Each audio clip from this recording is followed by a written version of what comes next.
Good morning, guys. I'm trying to remove the joystick or the controller Idrive for 2017 Mini Coupe S Country.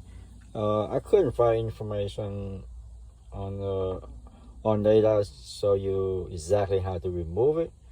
So I decided to remove myself. It wasn't that hard. You just move right here the ring, smooth it one up,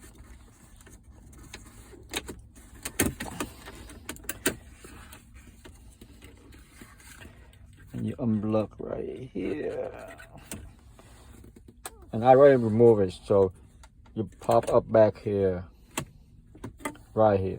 Use some flathead screwdriver or something really thin, and you pry that one up and up, and you're gonna get under here, and you see the 2 screws.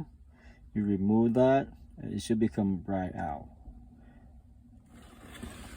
It's like a 5-minute job, but I couldn't find information on internet or somewhere, so I think I can help y'all out. Thank you.